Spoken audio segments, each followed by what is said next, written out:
में आज हमारी कौमी एक्शन कमेटी की मीटिंग थी बुकला की, जिसमें पाकिस्तान भर से बुकला नुमाइंदों ने हिस्सा लिया, जिसमें एक हमारे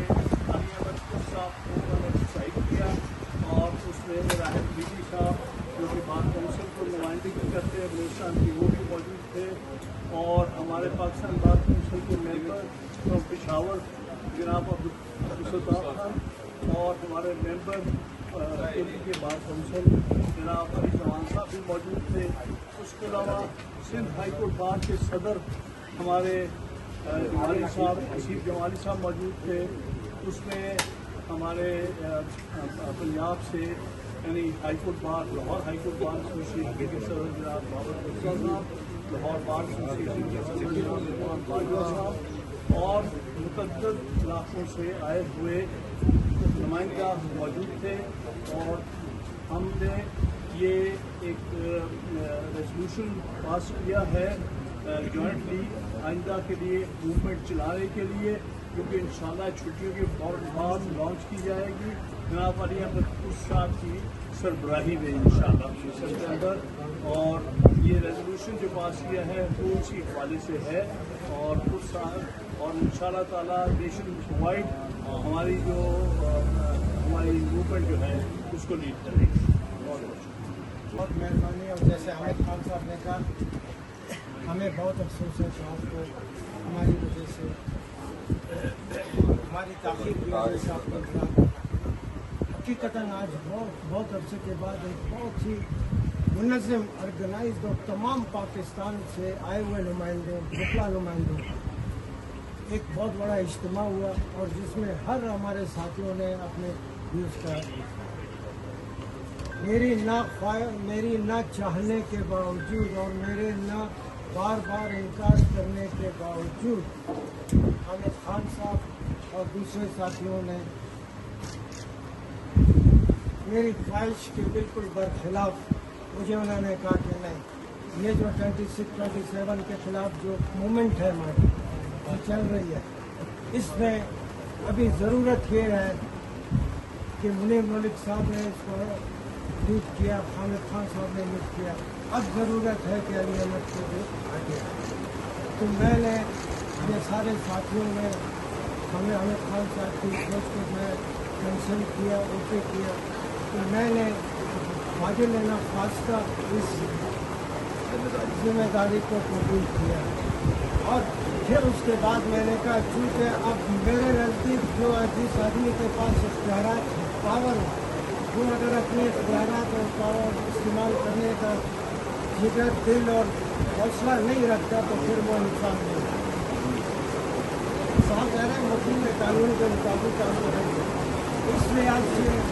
चूँकि अब ये मामला सिर्फ 26वीं स्पेशली तरमीम के खिलाफ इम्प्लीमेंट नहीं है, सारी हमारी अदालतों से आवाम को एतमाद नहीं, सारे हमारे लोग की सियासी जरूरतों से लोगों का एतमाद नहीं, सारे आवाम का इंस्टॉलमेंट से एतमाद नहीं। इस वजह से अब सिर्फ नजर पाकिस्तान के आवाम को हमारे बुकला के ऊपर, और हम बुकला ने ये फैसला किया कि सिर्फ अभी हम बारूद में और कोर्ट के मसीद में बुकला जायज़ है,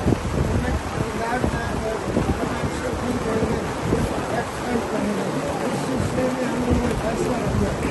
मेरी तकलीफ पर हमारे साथियों ने कि हम अपने आवाम की शिरकत के लिए पहले हमारा जो है हम पठानों के देश के खत्े में शावर में एक पब्लिक जलसे से पाकिस्तान को तमाम ये मिला, जिसमें 50 पाकिस्तान के नुमाइंदा मौजूद होंगे। हम वहाँ जाएंगे पंजाब को अपने के जो हमारे वकील हैं और आवाम है सब खिताब करेंगे, और इसके बाद इस मूवमेंट की शक्ति में लाने का ऐलान। हम सिर्फ पेशावर और कराची में या कोटे में या लाहौर में पब्लिक जलसे से सिर्फ इसमें नहीं करेंगे, बल्कि हमें कई दफ़ा बुलाया जाए कि लाओ आप घूमने आप जल्दन घूमने फिरने आए, मगर मैं नहीं जाऊँ क्योंकि आप मुझको जिम्मेदारी नहीं देंगे। लिहाजा हम ये कहते हैं कि पिशावर के जलसे के बाद हम लंदन में पाकिस्तान में जो لاکھوں لوگ وہاں موجود ہیں، ان کے جیسے ہم کام کرتے ہیں یہ that far from learning from its mistakes in Balochistan and Khyber Pakhtunkhwa, our establishment has doubled down on them and is now in process of repeating exactly same mistakes in Kashmir and Gilgit-Baltistan. This fascination with the creation of hard state has only alienated vast swaths of the populace in these regions, led to loss of lives and security, and bred long-lasting resentments that are being fully exploited by others, reduced to a mockery by making it in camera and excluding several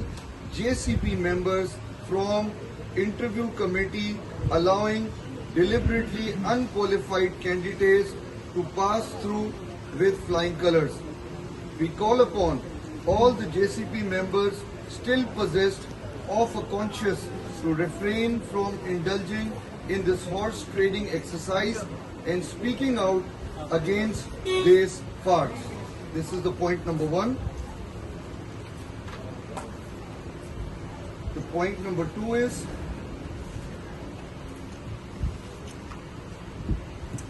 the committee expressed its deep concern and sorrow at the loss of many dozens of lives and worsening security situation in Balochistan, punctuated with daily terror attacks. The government and the military must realize this festering problem will not disappear merely because they have banned its coverage in the national press and electronic media. After 20 years wasted of following a clearly failed security strategy, it is high time the military allows a genuinely elected leadership to come forward and take over the process of bringing peace to Balochistan. Point number three.